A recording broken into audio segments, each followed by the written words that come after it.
This is Andres, and I'm here with Harry Yoon. Hi, great editor, great person. I always try to trace back like your first creative impulses Yeah. and how you made your way to editing or even filmmaking before editing. The first memory that I have of like the power of performance Yeah. and art was I was the lead in like a school musical when I was in fourth grade. Yeah.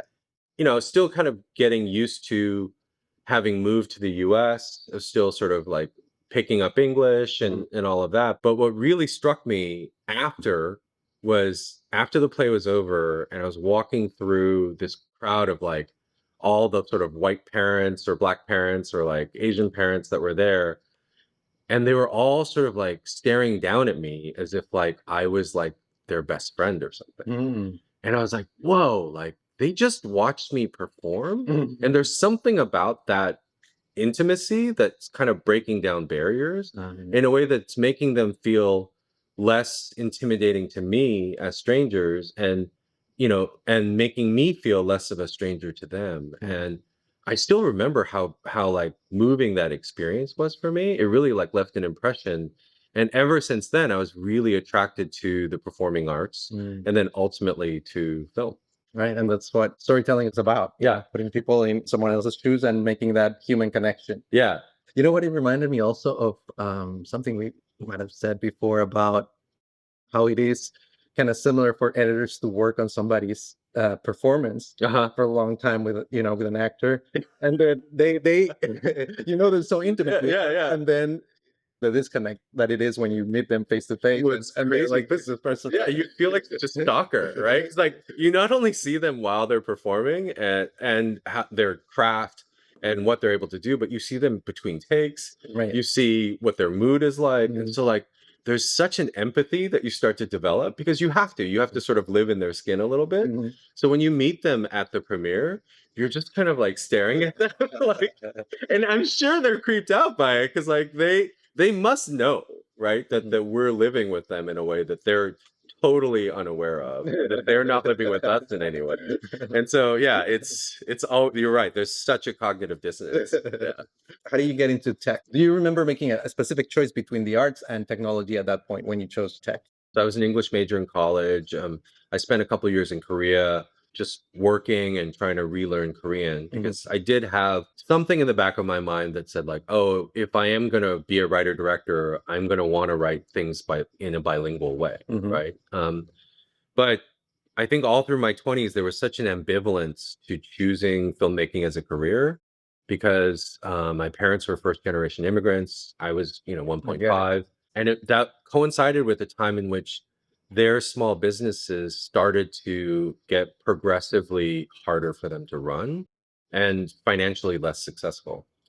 I applied to film school. I got into NYU graduate directing program and Mhm. I went for 1 year, but then I took a leave of absence to write screenplays ostensibly. But then my friends who were in tech started tech companies and they're Mhm. like, come work for us. And for me, that felt like the ultimate like compromise where I Mhm. was like, okay, if I work in tech for a couple of years, Mhm. maybe I can make enough money where I'm more financially stable and I can enter into filmmaking with less guilt. Mhm.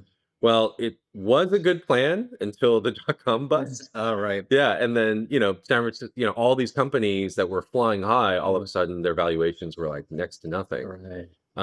But I had some savings and I could have stayed, but at the age of 30, around is when 9/11 happened. And that event really sort of struck me as like the ultimate lesson in like you can't control everything in your life. Mhm. Mhm. Like no matter how hard you try, life is very unpredictable. And it woke me up to the possibility of taking that leap. Mhm. So I talked to my parents, I talked to a therapist, I sold my condo, I took my savings and, went down to LA and started from the bottom. Mhm. Now, were you already with your wife at that point? Or not? No, no, we didn't meet until much later. So Yeah, it's a good thing. She would never have dated me back then. So that's great. You met her because you moved here? well, much later. She was the president of the Korean American Bar Association, Mhm. and these are all things that she did in her 20s and 30s. Mhm. Meanwhile, I'm, really focused on film and, almost exclusively within that community. Mhm. We only had one person that we overlapped with, Uh-huh. and this was a gentleman who was married to an on-air personality, Uh-huh. but he was a doctor who's very active politically. Oh, gotcha. So I knew him through the on-air personality Mhm. world, and he knew Jane through the activism world. Mhm. And so technically, according to Korean culture, we owe him a suit of clothing, Oh. but he's a doctor. He's fine. We joked about it later. We told him, "Thank you. We owe you a suit of clothing, but we're probably not going to get it for you." He's like, "It's cool." Yeah. So now jump to the point where you realize that that tech experience that Yeah. you had could help you as a VFX editor, maybe, I don't know, the newsroom or before that or when. As a project manager, you learn how to run very complex things, and you also learn how to interface with a variety of different people. Mhm. And I think all of those things ultimately made me very organized as an assistant editor and Right. organized as a VFX editor Mhm. and also organized as a department head. Mhm. I think that those communication skills that I developed really helped in not only sort of conveying the specificity of an idea, Mhm. but being able to say to like a showrunner or a director, like, Yep. is this what you mean? And like, I think when you can say that accurately, that director, that showrunner, or that producer, they're like, oh, you get it. Or they feel seen in a way. And I think that's part of the process of building a kind of collaborative rapport that all editors have to have. Mhm. That's a key thing that not a lot of people think about. The other part that I really want to stress is the power of storytelling through editing. Mm. So let's get a little bit into what's the first film in which you were able to work where you felt that you had active creative input, where you felt satisfied, and what was the first moment that you felt like, "Oof, I'm a storyteller," in a way? This is definitely not the first, Uh-huh. but I can tell you how deeply satisfying it was to work with Isaac on Minari. Mhm. First, because it was so personally meaningful a topic for us. Mhm. And we can not only understand the truth of it, not just from a story standpoint, but because it was conveying experience that we were very intimately familiar with, both of us. Right. And so, and Isaac is incredibly collaborative. Like Mhm. he invites his department heads to remain in conversation with him from a Mhm. very early stage. Mhm.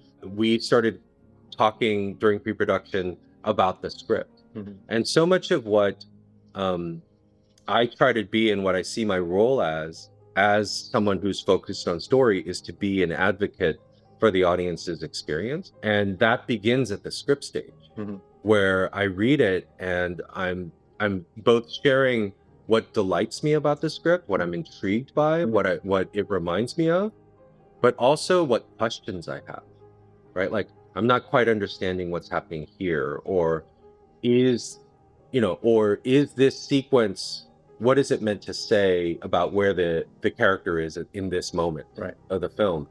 And that conversation began on Minari with Isaac like early on. And some of the conversations we had actually led to things like him deciding to change the ending of the movie, for example, or you know, understanding how important it was for this fire, for example, that they were planning to Mhm. have, how important it was for that to be a real fire Mhm. Mhm. versus VFX. So like Right. so some of our conversation was also technical in that Yeah, way yeah. too.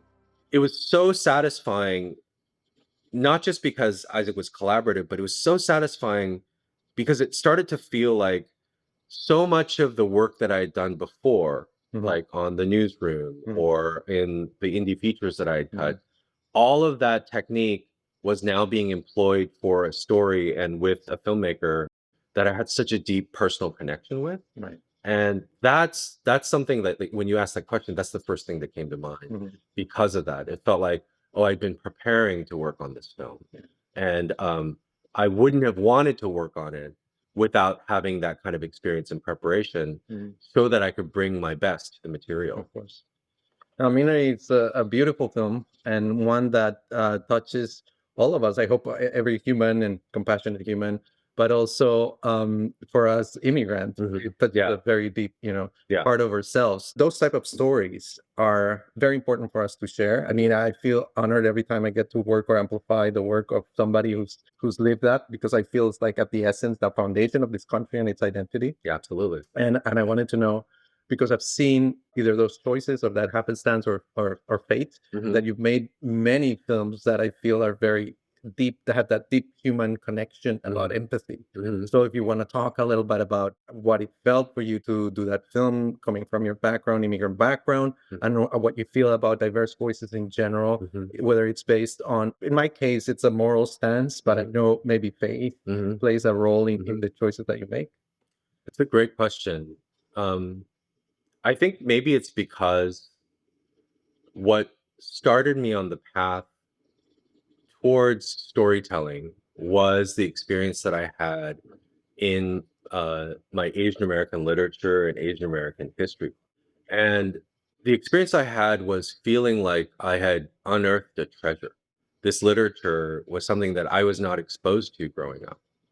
And all of a sudden in college, I'm reading Clay Walls, I'm reading Strangers from a Different Shore, I'm reading like all these stories that place me centrally in America. Like as somebody who always felt like a foreigner, to understand that our story was woven into the American story, like Supreme Court decisions, based upon Asian Americans, like were, pivotal and decisive. Like all of those things, I think it just changed the way I thought about myself and the sense of identity that I had and the sense of comfort that I had in being here, in being an American.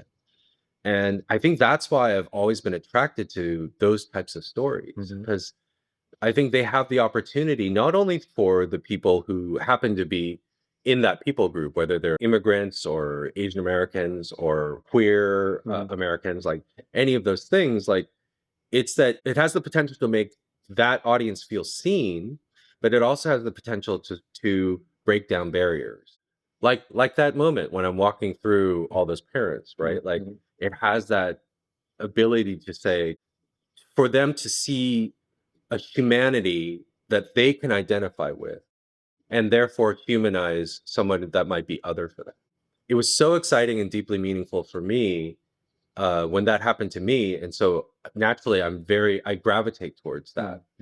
The other thing is, I think being able to be involved with the Sundance Labs and understanding their priority in creating diversity in the American experience, like both not just sort of within ethnic cultures, but also with indigenous peoples and like they're sort of privileging all of those viewpoints to say like no, this is really important. It's so important that like we're going to create a talent development program where the sole aim is to make these voices into better filmmakers. And that blew me away because like you're so used to everything having sort of a commercial purpose, right? It was just an emphasis on grow as artists. That mission is something that I started to internalize as well. So that's why I started being really attracted to working with first time filmmakers. I thought like, how can I share my experience as a department head, as an editor, as somebody who knows post-production and this process so well? How do I act as a kind of like Sherpa, a kind of tour guide for people who are less familiar with it? And how do I create an environment in which they can do their best work? Right. Particularly because they might come from a underrepresented voice. And so all of those things kind of work in concert for me to be attracted to those projects in the first place and to feel a sense of mission to help bring those voices to light and to make them feel even more confident as filmmakers. Well, and thank you so much for doing that. Talking in different platforms or Comic Con or whatever, in all these forums, I realized that a lot of us feel very comfortable in our world and we sort of live in a bubble. Us here in California, maybe the creative community, maybe where we live in this diversity and feel like that it hasn't been threatened necessarily. And that's but true. But we might forget, the real risk that many communities have to suffer through, right? And I see that especially now, and I've seen the term, for example, woke weaponized as the term DEI or anything like that. And some of us within the industry thinking, well, we shouldn't focus on that because, that we're all human and we are. But the truth is, isn't it undeniable right now how much under threat certain communities are and how important it is, I think, to talk about these things proactively, not just pretending that the issue is not there because it's still an issue that we have to deal with every day in many parts of society. It's crazy to me because, like, I think if you even ask the opponents who are sort of weaponizing these terms, like, if you ask them if they believe in the values that they're based on, Mhm. that they're founded on, Yeah. this idea of fairness, this idea of justice, this idea of allowing people who are on the margins Mhm. to participate, Mhm. giving people opportunity, all those things feel like very much in accord, I'm sure, with their values. Yet, for some reason, in this instance, Mhm. it's a negative thing. In Mhm. this instance, it's a threatening thing. Yeah. And it's really shocking to me how quickly things have changed. Yeah. And I think we have this assumption that those values and how we live are a very stable thing. Mhm. And I think the last couple of years have made me realize like how quickly things can change. Yeah. And things that I felt like um our society was founded on, like how that can turn around in a Mhm. heartbeat. I think the thing that I think about a lot is how do we keep seeing the humanity even in our enemies? And I think that's really hard. It's becoming increasingly hard Mhm. as we become divided. Mhm. But I think in particular, that's a lesson that I've been trying to learn again and again every day that comes from, my faith perspective. Mhm. We see the image of God in all people, even if there's someone who's oppressing us. And I think that that's something that I try to sort of think about, not just, in terms of societal perspective, but in terms of even how I think about my coworkers in my cutting room. If we're able to begin from that standpoint, what conversations, what apologies, what relational healing is possible Mhm. on a day-to-day basis. Mhm. It's like we face similar injustices every day. Mhm. And if we sort of like stand on principle and just on rules and don't see the humanity, Mhm. even in our opponent, even somebody Mhm. who's hurt us, then I think the possibility of healing, the possibility of that kind of understanding just goes out the window. Mhm. So I think I don't know. I just really hope that we can get back to a place where we can say, "Wait, look, you have a problem with these words because you don't think it's fair, but the whole thing is about fairness. So Mhm. let's talk about that. Right. How can we be fair?" Mhm. If somebody is sort of wrapping themselves in the flag, but not seeing how patriotic equality or justice is, Yeah. when that was what founded this country, Yeah. these origins, or in the case of faith, some people, what's more Christian than opening yourself up to receiving it and welcoming refugees, for example? Absolutely. It's like It's literally biblical. I mean, exactly. that's what's kind of amazing. Is if you can remind people or find a bridge to say like these are your stated values. Mhm. How do we accomplish this? I mean, sure, we can use different terminology, Mhm. but how do we get to this Mhm. place Mhm. that, if you are Christian the way Christ was, Uh-huh. how do we get to that place? Right. And I think that's a dialogue that I'm hoping that we can have again. Yeah. And I think part of it is having this dialogue, however you go about it in society, Yes. activism, or whatever you do, some people in public office, whatever. Hmm. But also as storytellers, because some stories will move us and put us in that place of understanding someone and their situation. Are there particular moments from these beautiful films that you've been involved with where you felt a moment that you've learned from about the other that Mm, made you realize this is me, we're all the same, you mm. know? There's a film that I got to work on for an amazing Native American filmmaker, Sidney Freeland, Mhm. called Drunktown's Finest. Mm. And it was set in Gallup, New Mexico. And I don't know, it was very much a culture that I was not familiar with, the Mhm. Navajo culture. And while we were shooting, I got to cut out of a Ford dealership in Gallup. Mhm. That was my cutting room. But I also got to go to a powwow, Nice. and it was such an intense spiritual gathering. Mhm. And like, it wasn't necessarily my faith tradition, but Mhm. like seeing the way that it almost felt healing, Mhm. for the people to gather, to share stories, to Mhm. to share the chants, the sacred chants that they have, and Yeah. to drum together. It was such an amazing opportunity to be in the place that Mhm. the film was set, and then to meet, so many of the people who worked on the film, whether they were extras or Mhm. sometimes behind the camera, were Native American as well. And Mhm. so to talk with them, to hear their stories, and even to have a beer with them, Right. was pretty amazing. Yeah. So yeah, I think definitely working on the film and understanding the kind of systemic problems that community has to face. Mhm. But also, it's a story that also includes a main character who's trans, Right. and understanding in a very interesting way, like what someone who is not of one gender or another, the Mhm. place that they hold in certain Navajo tradition, that was really fascinating for me. Mhm. And so, like, for me, it was all the specificity that made me feel like I could identify. I know it's ironic, like, Mhm. you would think that if there's something that I saw that I had in common with Right. them, Yeah. right? That that would be the thing. Mhm. Like, maybe we like the same beer, or maybe we Mhm. like the same football team or something. But no, it was actually how specific I got to understand the life that Sydney had growing up and how she was translating on screen, that I think created sort of explosions of memory and created analogies for myself to Mhm. say, like, it may not be the same experience, but it Mhm. plays the same Mhm. role of, like, adding to what it means to be American, what it Mhm. means to live in this Right. place. And I think Minari did something similar to that. It Mhm. was the specificity Mhm. of Isaac's experience on screen Yeah. that I think created explosions of memory for people to be like, "Oh, that feels true." Right. And my grandma wasn't like this grandma, but we did this.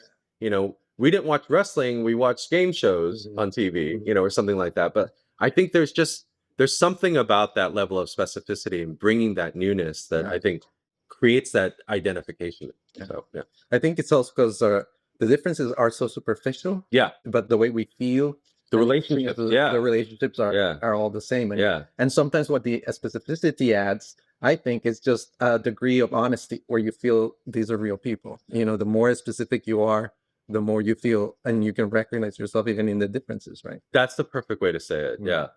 Speaking of being active and vocal, Mhm. I appreciated the role that a woman, a queer woman in a position of power Mhm. could have, inspiring a whole studio like Victoria Alonso in Oh, yeah. Morocco. Mhm. And folks like Beth Mickle, a Mhm. friend who takes an active role in Yeah. that there's equity in her department. That equity, we have to understand it not as something that is imposing something that is unfair, but Mhm. recognize the historical unfairness that's plagued us for a Mhm. long time. And you have to take an active role in including people who've been traditionally been left out of the conversation and not completely represented as well. Yeah. You are a product of all who came before you. The legacy of your family. You are your mother. And whether you like it or not, you are also your father. What was it like for you to work in that environment with the Brain Trust, which Yeah. included Victoria, of course, Uh-huh. in the first Asian American superhero film, which was Shang Chi. in Shang-Chi? Yeah. Amazing. Um, it was awesome. Like, I think one of the things that is the hallmark of Marvel's process is they work the cut in ways that, like, I have never seen. Hmm. Like Kevin, Lou, and Victoria, when she was working there, they had such a respect for uh the editors and that editorial process. Hmm. Like, they test the film a number of times. I Hmm. mean, it's always in front of Disney employees, but, Yeah. like, for security reasons. But Mhm. they test the film a number of times. But they take all that audience feedback seriously. They see, how do we improve the clarity of this 5%? How do we improve this relationship? People aren't liking this character as much. What can we do about that? Mhm. And they come in and they literally came in and brainstormed, and with us, with the director, obviously, and Mhm. with the editors. Mhm. And we got a chance to sort of pitch ideas, to share viewpoints. And it's in that kind of an environment where it's so important to have a Mhm. variety of Mhm. voices. And I think that, Marvel, in the way that they hire filmmakers, like, that's part of their design as well, is they don't hire just filmmakers that have made the biggest movies. Mhm. They want that perspective, that DNA to come in to say, like, okay, like, when we bring Chloe Zhao into a film, or when we bring Destin Daniel Cretton into a film, like, how does that start to sort of bring a different voice and different perspective to the MCU? And Victoria played a critical role in that, Mhm. as a woman that was in a very important position of power. Mhm. Like, she was very much overseeing like post-production, the VFX process, and so not only sort of from her perspective, but also from her expertise, advising and playing a part in the shaping of the film. Right, And right. that was really, really fun. I mean, that's one of the reasons why I love working at Marvel is because it's so dynamic. There isn't a fear to try things. In fact, like you are forced to try like hundreds of things. Yeah. And they spend the money and the time to keep doing that because they truly feel like it's worth it to try to make this 5% better or this 10% better, etc. And that's why they go through such a rigorous post process. In that case, and Shang-Chi or even Coogler with Black Oh my God. Panther, showing how those cultures Yeah. or cultures as Americans can unite us to the rest of the world and how way they play around the world. Yeah. We want to show the world as it is, Yeah. basically. Why would we exclude somebody when we want to connect with the greater amount of people possible, right? And those films, I mean, like, look at Black Panther. It's Yeah. like it's literally the highest rated film in the MCU. Yeah. Like, I mean, and so it's not like a liability. It's not like something you have to tolerate. It's actually something that could actually help you make the best work that you've ever done. So And I feel that diversity is our superpower. Yeah. As a nation and in every profession that is inclusive, amen. it shows up. Yeah. So now let's get to the fun stuff. That was fun. Yeah, that was very fun. Okay.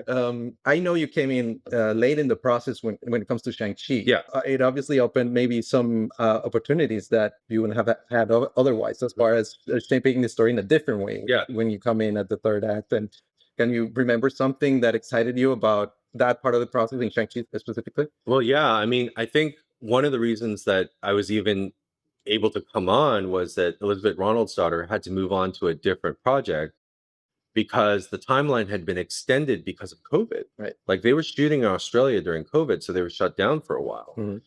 But it actually ended up being a net blessing for the movie because they ended up restructuring the film based upon what they had shot so far. Right. Where they took a very long prologue that was kind of like Shang-Chi's backstory, and they started to weave it into the film as a series of flashbacks.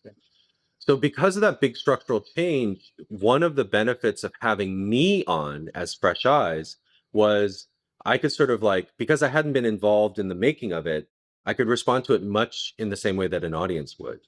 And so I was able to play a very privileged role that you normally don't get to play, in that like I was like, well, here's what I understand and here's what I don't understand. Like, and here's what feels clunky to me, and here's what feels like it was always that way. And so I think that was a very valuable perspective for them. And because I hadn't been living with this footage, I think, because again, having fresh eyes, nothing was too precious to me. And I think that's something that all editors tried to maintain anyway. But like, because I hadn't sort of like slaved over a particular sequence or something, I could sort of say, well, is this really, it feels kind of lumpy here, can we cut this down, or do we need this at all, or that type of thing. And being able to do that, particularly within such a dynamic post-production process, was super fun for me. And working with incredible people. Like, I mean, Destin is like a prince. Like he's like, he really sort of embodies the spirit of Ohana, that comes from like his Hawaiian background. Like you truly feel like you're part of a family when you're working with him. And so that was truly a pleasure to be a part of that crew. I love that. I love that. That's something I actually value in a lot of editors. Coming from writing and directing, you've slaved over so many scenes, and you remember all the hardships, and and it's not the way that the audience is going to experience it. And also talking to people like Beth about they might work on sets for such a long time, and then you might see them cut in a second, but it makes perfect sense because the story is king. Yeah. So the talent that I admire in good editors is always not just the ability to help us, and to help you find what you wanted to communicate and show it and tell it in a perhaps even better way. Yeah. But also that point of balance and that way of tactfully negotiating what you as a creative force that you are can input with our sensitivity and what we've we've grown to love, all those things, That's a really good point. And one of the things that I tell sort of up and coming editors is like, you don't have to win every battle on that day. In other words, like you have to trust the process, Right. and trust that, like, if something indeed is not quite working or not quite singing, and that you've shared a way to maybe address that, but like the filmmaker isn't ready to do that, then trust that that will emerge. Right. And that whether it's from an audience comment or maybe in a later screening or something, that then the filmmaker will be at a place where they can sort of say, okay, well, what can we do about this? Mhm. Right. And because I think early on, like, I wanted to prove my worth. Mhm. And so, like, I wanted every idea to be impactful, right? Right. Right. And when it wasn't impactful, I thought, oh, I'm not doing my job for the film. But like, it took a while for me to say, like, it all eventually comes out in the wash. Mhm. Ultimately, if the process includes audience feedback, which I'm a huge believer of, it will become evident ultimately. And then also, like, it actually made me much more attuned to how the filmmaker needs to, or how the showrunner Mhm. needs to go through certain experiences before change can happen. Mhm. Like, they need to, for example, they have to see it the way that it's in their mind's eye before they can brook any kind of like change or compromise. Like, we can't be gatekeepers to not let them see it, to not let them see the version of what they need to We do. have to see how much we suck, basically. No. In some ways, yeah. But like, I don't think it sucked. It's like, I think the cut is a living thing. Yeah.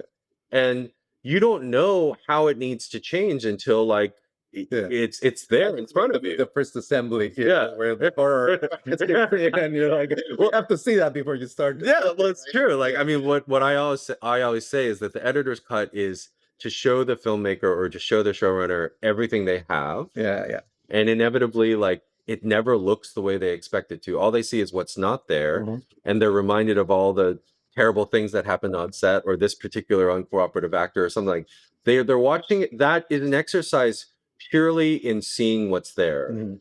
It's never meant to be an exercise in satisfying storytelling, right? Mhm. And it never is. Like, it's always very depressing for them. But then the director's cut, or that the next phase, what I see is like then crafting that so that everything the filmmaker wants to say, or everything the showrunner wants to say, is said to the utmost of what's possible with what you have. Right. Right. So that's all about intention. Mhm. That's all about what I want to say. Mhm. And then I say the next phase is always, of those things that they're trying to say, Mhm. what is the audience understanding? What does the audience have tolerance for? Mhm. You know, like, how are they shifting in their seats, or how are they confused? Because there's always a gap. Like, I've never worked on, I don't care if it's an Oscar winning filmmaker, like, Mhm. there's never 100%, transfer of intention and reception. Mhm. Right. And so then we go through the process where you start to heal that gap. And that's when change can happen.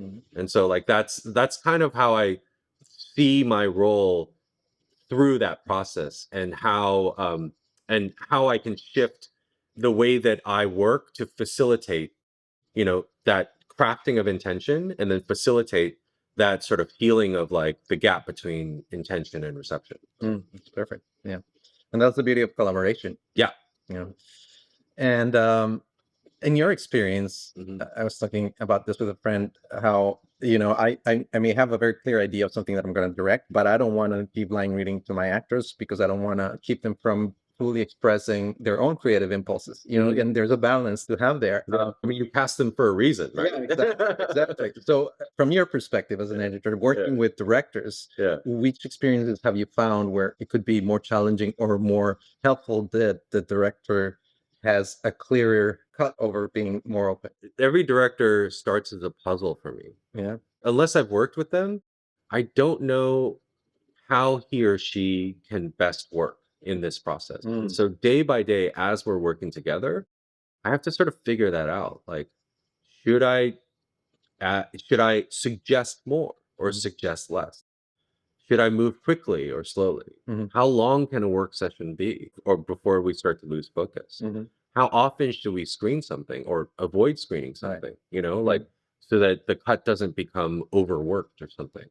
And so that's part of what's really interesting for me is, people ask like, oh, what's your style as an editor? And like, I mean, I guess unless you're making music videos or something like that, I just feel like we're not supposed to have a style. Like we're supposed to adapt to facilitate the style of the people that we're working with.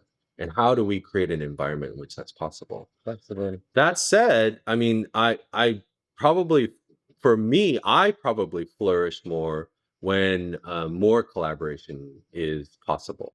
Um, I've worked with directors and I've worked with showrunners where the room that I have to suggest ideas is pretty narrow, right?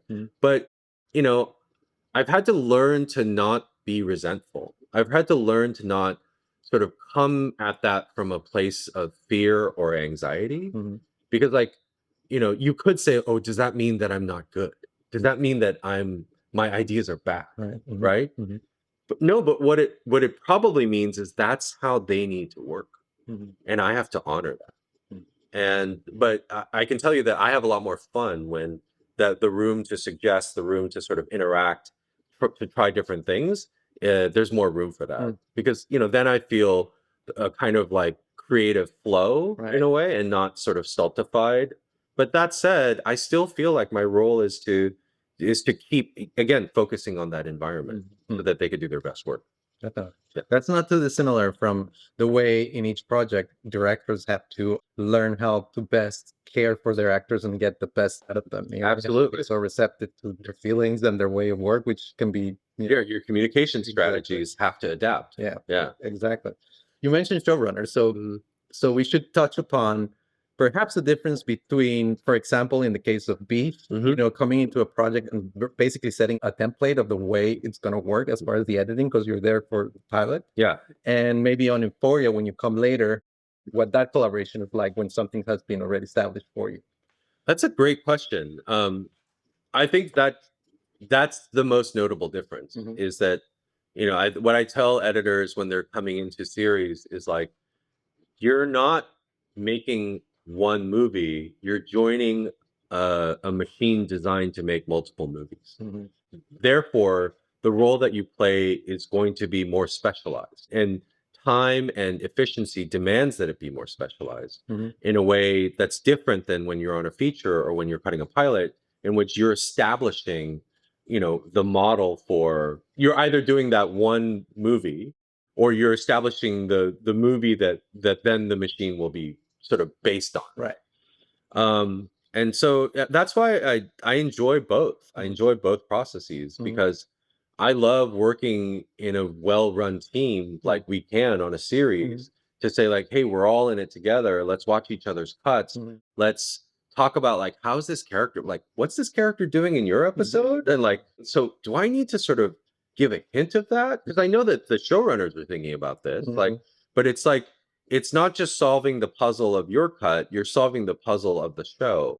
And that's a really fascinating process, how, the arc of a character or the arc of a story evolves through that.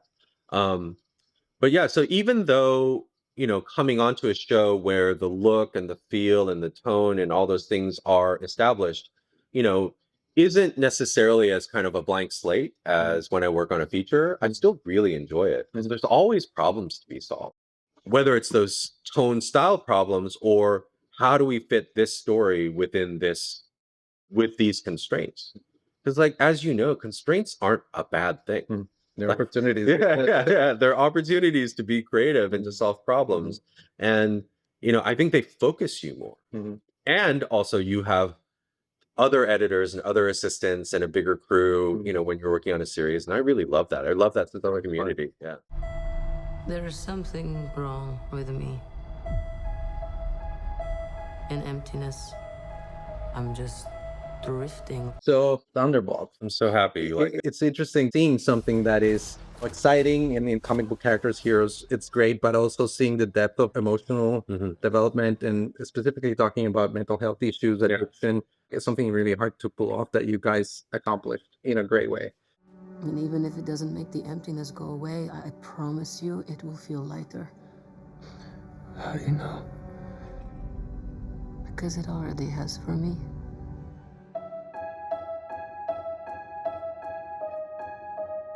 I'm here. You're not alone. Tell me as much as you can from the history of your involvement, your perception of your first read of the script, and how Okay. you tackle this. I was invited to consider the project by Jake Schreier, our director. Jake and I were familiar with each other because of Beef. He was the producing director on that show, and I worked primarily with Hikari, another director, on the pilot, and with Sunny, Lee Sung-jin, our showrunner. Yeah. But I remember distinctly how Sunny talked about how much he respected Jake, because they had worked together in the past. They have a very strong collaborative relationship. And I got to see firsthand some of his footage too for some of the other scenes that were shot. And it really struck me how economical, but how precise his framing, his camera movement, like the whole sort of language that he was using to tell, to support the purpose of the scene. It was very striking. It was very noticeable how accomplished he was. So that's part of what, prompted me to have this conversation with him. And for him, I think he was really looking for an ally who understood the terrain that we were heading into, because I'd worked on Shang-Chi, for him that was a big bonus, because I would understand, how to navigate Marvel in a way that, especially in post, that he was doing for the first time. Although watching him through this process, I'm realizing he didn't really need my help. He's so adept at, managing process and managing people and those things, that he wasn't somebody who needed handholding in any way. He's really good friends with John Watts, who did the Spider-Man series, and they went to film school together. Yeah. And John also gave him a perfect primer on, like, how do you sort of navigate all of the different challenges, the different sort of like stages of doing a film at Marvel. So I think having that support system, people like John, people like me, and people he was familiar with, like our production designer Grace Yoon, who's a genius, to be a part of his team, to be his allies, was really important for him. I remember reading the script, and it was actually a little bit different, the version that I read, Yeah. from what we ended up shooting, and then what we actually ended up releasing was very different from that too, in some pretty key areas. But the one thing that was consistent was this element of do we explore a kind of malaise of loneliness, of isolation that we find the characters in, and how do we also explore when that runs into someone who's dealing with some serious mental health issues? And how do we do this in a way that's cinematic, that feels like a superhero movie? And it was that question of, like, how do we pull this off, that I was really drawn into. And in fact, one of the things that makes me excited to work on a project are challenges like that. Obviously, I want to have confidence in the filmmaker enough to feel like there's a good chance of us figuring it out. But the difficulty level that we started off with was really intriguing for me. The other thing that was intriguing was he really wanted the editors to be on set with him. So Angela Catanzaro, our amazing editor, and I worked together, being on set and cutting in real time. And I was like, what's that going to be like? Is there something that's going to be that I could learn or glean about the process from that? Because we've never really done that. We've done it in a limited capacity on additional photography for Shang-Chi, where we had specific shots we needed to cut into a sequence, but not every day in and day out, night shoots, location shoots, like always sort of being there. And so that was intriguing to me as well. So for all those reasons, and also having a chance to work on another Marvel film, I was really, really excited to come on board. And it was a roller coaster ride, because the whole process gave me a huge respect for production people, Right. the kind of like physical rigors that they have to go through. Because, like, I'm such a hothouse flower, I realized. Like, we're in our comfortable rooms, and it's all temperature controlled, and it's quiet, and and they're out, like, literally in all of the elements. And we got a taste of that just being on set. In fact, we built this cart, because we didn't realize how mobile we needed to be. Because we thought, oh, okay, like, if you're on a soundstage or if you're in a location, like, that's where you're assigned to be. I didn't realize, like, No, they're constantly moving with different setups because like maybe in the morning you're looking this way and everybody's behind here, but then in the afternoon everybody has to move over here, and then you're flipping the camera the other way. I didn't realize it's so basic, but we didn't realize that. So we started to really lean out our setup from like a much bigger setup to just a very simple cart with like a laptop and with like one monitor and all this cable that would hook us up to our video playback assist.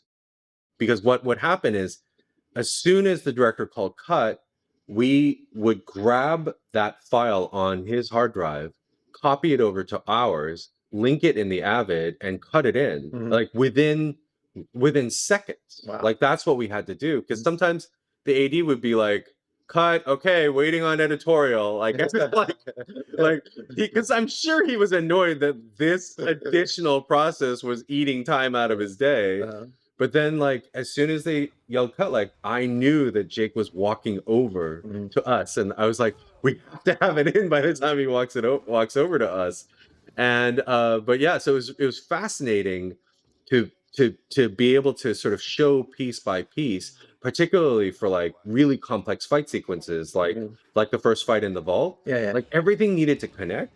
The eye lines needed to be right, because like you're always looking past people or behind people. Like the relative physical relationships all need to work and be established. Like that we need to sort of understand like when like stunts happen, like where they're going to end up, like. And so we Jake really wanted all of those things to work, because his framing priorities, the way he composes things is so specific. Right, like he doesn't want to like hose down things, and he really wants this to cut to this to cut to this. And so that was fascinating to play a part in the process. And I can honestly say that it was really great for everybody except for us. Like, it was so exhausting for us. And like what we didn't have as much time to do is to sort of watch everything in that sort of digesting meditative way that like editors normally get to watch. Because we have to internalize the footage into our hard drive, into our mental hard drive, in a way where we should be able to access all those things as we're solving problems. But we didn't get that much time to do that, because we were like preparing for the next thing, and then the next thing, and the next thing. But like I got to tell you, like the actors loved it, the stunt people loved it, like the costume people loved it, because they would be like, are you going to use that angle on B camera? And I'm like, no, Jake would definitely not do that. And here's how we're using it. They're like, oh, that's a relief, because in that angle, blah blah blah, it doesn't work. And so everybody loved having us, because it's the first time they could actually see the work kind of become a scene. But yeah, it was really, really challenging for Angela and I to be there, but an incredibly educational process. Now that's an amazing, complex scene to pull off, and he plays beautifully. Awesome. You know, and it seems effortless. I mean, knowing the process involved, it seems so difficult. But what I mean is that as an audience, it feels effortless to understand it. So I know how hard it is to put together. You know, it's like a inverse correlation there. You ever drive through Oklahoma? It's so flat. You got a convoy approaching fast. Step on it.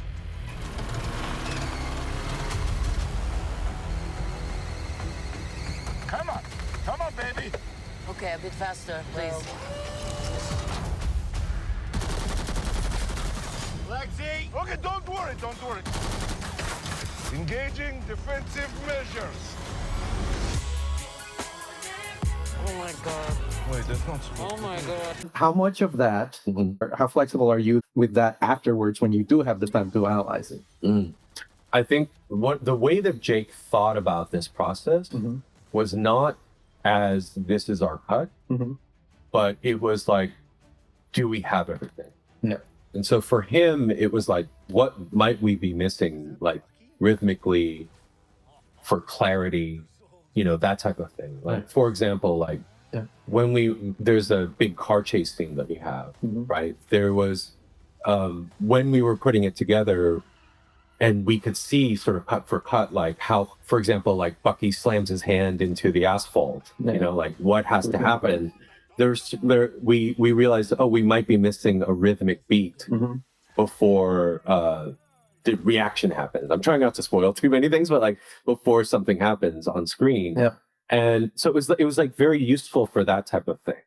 It was also really useful because like second unit is really important on a Marvel film because there's no physical way that a main unit could capture everything that needs to be captured. And so having those references and not just storyboards available for second unit so that they could not only see what we needed to pick up, but how they integrated into the way Jake was framing things, the look of things. Because there's very specific preferences that Jake has. Like he tends to have like a slightly lower camera position, like a boom down position than you might expect on a certain scene because he likes the look of that. And so having that as a reference for second unit, for example, was really important. Actually for everything, because as you know, everything is shot out of sequence too, you know, just because of necessity, location necessity and things like that. So like the New York sequence, for example, the big thing that happens there, that was shot over like many, many days. But having that reference scene available for everybody in real time was very, very helpful to everybody on the crew. Very helpful to Jake to just sort of know where are we coming from and what have we done and what are we missing, things like that. You probably caught on the days of reshoots, even though you had reshoots. How do you not have that? That's true, actually. Yeah. What's interesting, though, also about Marvel additional photography is that it's not just to sort of pick up what we missed, although there is an element of that. Because, as I said, the post-production process in Marvel is so dynamic, and they're always willing to spend, you know, the time and money to, again, sort of to make something clearer or to make a relationship clearer or to make something funnier, that it almost always involves new elements too, new scenes, new beats, or reconfiguration of beats. Like, for example, one of the really interesting things that Marvel does at the end of every setup is they shoot a clean frame of that setup because they know how useful those clean frames are and all the angle and lens information if they want to change a performance or a line of dialogue that will clarify something. Or even use it in a different film. Like Exactly. Marvel film. Yeah, exactly. And so they have literally a digital backlot of the entire movie, from every shot in the entire movie, because they don't know what they're going to need later on. And so those clean plates end up being super useful as we experiment in the cutting room with like, okay, well, like, what if we comp this character here? Or what if we took this character out in this scene? Because maybe it's important that they be missing because the point of the scene is changing. So it's those kind of dynamic changes that Marvel is willing to do in order to make the story clearer. Because the demands of a Marvel movie are very specific. I mean, there's some really specific challenges that any Marvel movie starts off with. I mean, just to name a few, like, how do we situate this story within the larger MCU? You know, like, are there connections that need to be established? Are there things that need to be established for later movies? You know, that's one thing. The second is like, because it's a superhero movie, you're dealing with powers and backgrounds and origins that people kind of need to know enough of to understand how it's going to work in the movie. If you never saw like a hint of a power and then all of a sudden it happens, it's more surprise than delight. You need to establish enough understanding of what's going on and what and where it came from in order for you to be delighted and for you to feel like, oh, of course that's the way it should happen, right? I mean, like in any story. And unlike a normal movie where you understand how gravity works, you understand how a car works, you understand like how someone gets from one place to another, you can't make those assumptions in a Marvel film. And so like the demand of exposition and explanation and backstory are so huge, but you can't just do a bunch of exposition all the time because like the audience would fall asleep. Like they'd be like, stop telling me, show me, right? So you have to move the story along while you're filling in people on backstories and origins and powers. So while they're climbing up the elevator, for example, the elevator shaft in one of the most entertaining scenes in the film, you're combining that physical comedy with little bits of backstory about who are these people, why might they be slightly resentful for their lot in life, and you're trying to do it in a way where it's both things happening at the same time. And so that's one of the interesting challenges, is because you have to ride that thin line between engaging the audience and explaining to them what's going on, and often with things that you can't make assumptions about, like who is Sentry? What are his powers? Right. You know, how is he related to the other aspect of himself, the void? And why and how do we make that feel organic when that happens, when this shift happens in this character? And how do we not only make it organic, but how does the story math make it feel inevitable? Because I think that's what you want in a good story, is when something happens, you get the math of it. You understand why it's happening. And this is something that Jake and our screenwriters, Eric Pearson, Joanna Calla, and Sonny Lee, actually, who did amazing work on the script for us, they were really concerned about, like, how does the math of all of these things, like, how do we weave that into the kind of tremendous exposition that we need to do to show who these people are and how they're getting along or not getting along, and then why it's important that this happened to them.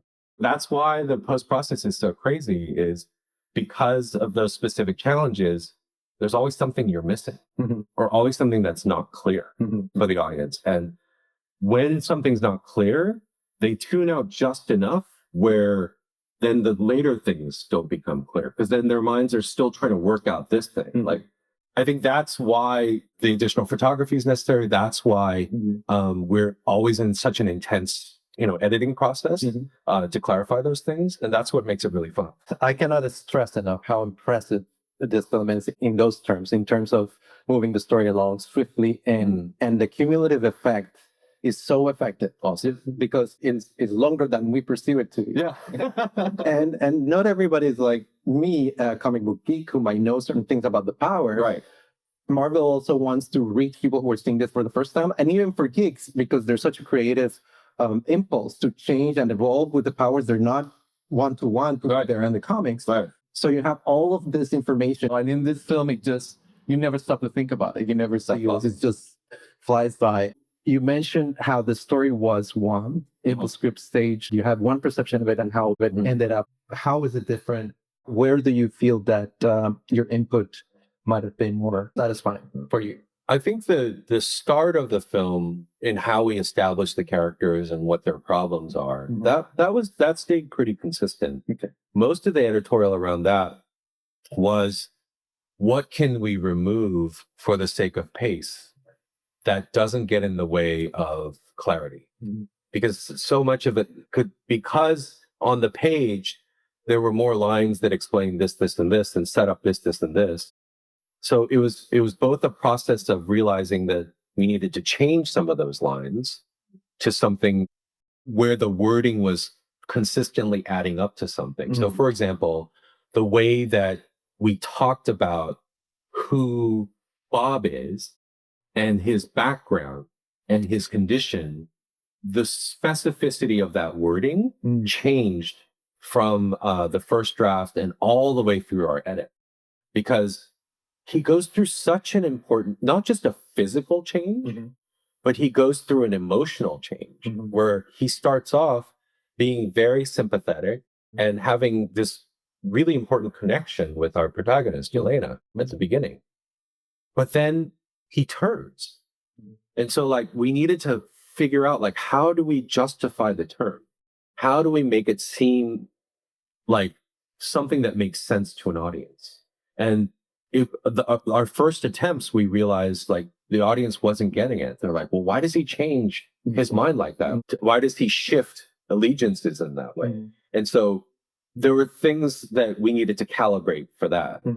But I think maybe some of our biggest changes really happened in, the climactic sequences that happen in more, shall we say, like, more metaphorical spaces. Yeah. And it's not a traditional good versus evil battle in the end. There is that element, but ultimately it's a pain versus healing battle. And, like, how do we make that cinematic? And how do we communicate to the audience that it's a little bit different? Like, victory isn't just killing Thanos, right? Like, and I don't want to diminish that because like I'm a huge like Avengers Endgame fan. Yeah, but it's clear like he's the problem. Yeah. He has to be defeated, right? Like, but this is our villains are a little bit different, and the heroes, and the heroes are different. And so, how do we create a climactic battle that feels deserving of the scale at which people are used to for Marvel, right? The stakes couldn't be higher. How do we do that? But also, how do we not sort of diminish what we're trying to say, like the metaphor of what we're trying to say? And how do we do it in a way that doesn't feel too neat, too wrapped up, so that we sort of are reductive in what we're grappling with as far as the kind of mental health issues that we're dealing with and the kind of trauma that people are dealing with. And so much of that was, a lot of the work was in trying different things. So there's like whole scenes and different versions of that, unfortunately the audience will never see, but like that was where a lot of the work went in. It's like, how do we make this finale feel like the climax that you expect it to be without doing violence to a lot of the careful sort of themes and character work and emotional work that we've done up to that point. And that was probably the biggest challenge of the film. Nothing short of landing an emotional, moving statement, I guess, in a way, about human nature. Yeah. All wrapped up into this amazing spectacle. Not an easy balance to strike, but you guys did it incredibly well. So, well, I think to me, that's a testament to, I think, how Jake's worrying about all of the details, every aspect from design to story to dialogue to performance to the edit to the music, everything. Like, he's so specific and so detail oriented because it was always in the service of that emotional climax. And it's remarkable. Like, I've never seen somebody work so hard to get it specifically right. And it's so gratifying because you never know, right? Like, there's always that gap between intention and reception, right? You never know if it's going to work. And what's, I think, been the most gratifying about the feedback that we're seeing online and in reviews is that that's the thing that people love about it. That's the thing that people appreciate, that the thing that we really worried over. So we saw some beautiful acting from Florence, for example, and some incredible. Tell me what it was like to edit that. For me, the most emotional scenes were scenes that my counterpart, Angela Catanzaro, edited. I'm thinking about the scene in the attic and the scene on the street between father and daughter. And so, I can only sort of imagine how rigorous that process was. But what I did participate in is sort of making the collective decision of like, how do we take like something that is so impactful? How do we take away just enough of what's good in that?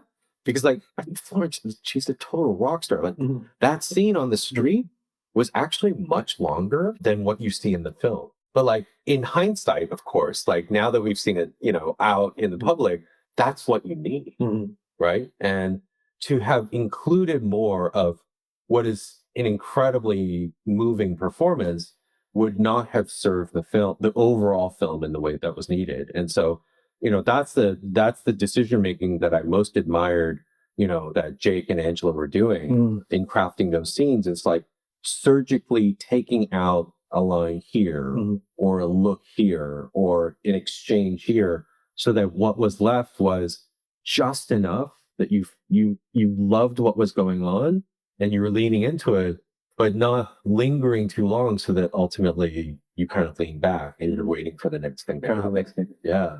And so I think that was a really fun to watch, that how they were able to sort of get the scenes ultimately to that sort of like jewel state that they're in right now. Sculpting, yeah. And to end up something like the good positive, I guess, another extra of being on set is now that you're not gonna have that disconnect with the actors as much. They know who this guy is. It's true. Like, that was one thing I really loved, was meeting like someone as amazing as Florence, who's like just a ray of sunshine. Like on that. when she comes on set, like she just brightens everybody's day. And she's so smart. She's cracking jokes, and the whole cast was like that. I think one of the things that was really lovely for me to see was like they hung out on set together. Like that's not always true. Like they stayed to read off-camera lines with their counterpart. That's not always true. Even if it was just one line in like a group setting or something like that, there was this dynamic of like becoming a group that started to bond them together. And it was so fun to see that in person. And the other added benefit is like I started to see how hard it is to make your day on set. So hard. So that I used to complain when I'd be like, man, I asked for this wild line like a week ago. How hard is it to just get a wild line? And now I know. Like, you have to stop everything on this like crazy complex machine. Everybody has to be quiet. People can't be working in the background. And then you have to then record that wild line because the actor isn't just going to come back anytime you want them to. They're really busy too, like preparing for their next scene. And so it just gave me a tremendous, like, it made me a lot more humble, right? And a lot more respectful of how challenging production is. And so I will never complain again about not getting a wild line on time or something, or not getting a shot on time. Because like I now see and have lived how hard it is to get what you get. And you know, hats off to everybody in production. Something I try to elucidate as much as I can is the hard work that you guys do to make it possible, and critical, important work. And it always hurt me a little bit sometimes, that disconnect that you mentioned. Because I've had many friends in different parts of production who maybe seen me talking to one of these actors and, you know, one of my things or whatever. It's like, oh, I worked on that movie forever and never gotten to talk to them. And I think it should be, especially movies this big, it would be great to have you on board always editing. I mean, I would love, as a director, like directors would be so grateful to have the editors along. Something's got to be said for hanging out. Because even you mentioned people hanging out on stage, but I know many of the Thunderbolts were hanging out off stage and, you know, backstage. And I met a couple, and for example, Florence and David grew really close, and that really shows on screen. And I've had this feeling, and maybe me being idealistic, but that sometimes having that chemistry just in the crew, and like with a great director in your case, for example, with Isaac and Minari, connecting on these deep human levels also ends up in the art. I agree. It's in 1,000 little ways. Because every shot that you get is the result of hundreds of hands doing their work well. Like everything in frame, you know, everything technically, lighting wise, performance wise. Like if the makeup artist is pissing off the actor, maybe you don't get the performance from the actor on the day. So like everybody has such an impact on that. And what you can get if people don't work efficiently, however good they are, maybe you're missing critical coverage that hurts your ability to rhythmically tell the story you want to. So yeah, I mean, it's an insanely collaborative art form. And, you know, I wish people could see more of that, because one of the things that truly delights me is seeing people that are good at their jobs. Like I could be at a cafe and like watching a barista be like a badass barista is like, it blows me away. Or someone who's, you know, like if I'm at a hardware store and somebody's like helping 3 people at the same time and like working incredibly efficiently, like that makes me really happy, like irrationally happy. And so being on set where you have like hundreds of people that are really good at what they do is like, it was euphoric at times, you know, just looking around and be like, I get to be in this environment with people like working at the top of their game. And it's always such a pleasure when you can experience something like that. And I wish like people who watch movies could get a little taste of that, you know? So, definitely. We'll try to talk about it at least. Thank you so much, man. Oh, dude, it was such a pleasure. Such a pleasure. Always wonderful talking. I love the way, I love what your questions get into and how familiar you are with the process. So yeah, it was a real delight. Thank you. That was great, man. So, my pleasure. I am void. Look what you unleashed. We can't outrun the emptiness. We can't do this. No one here is a hero. We all have things that we regret. But I have so many.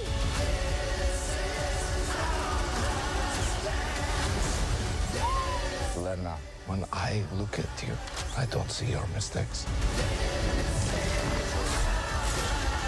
That's why we need each other. We can't stop him alone. No one can. But we can find a way. Together.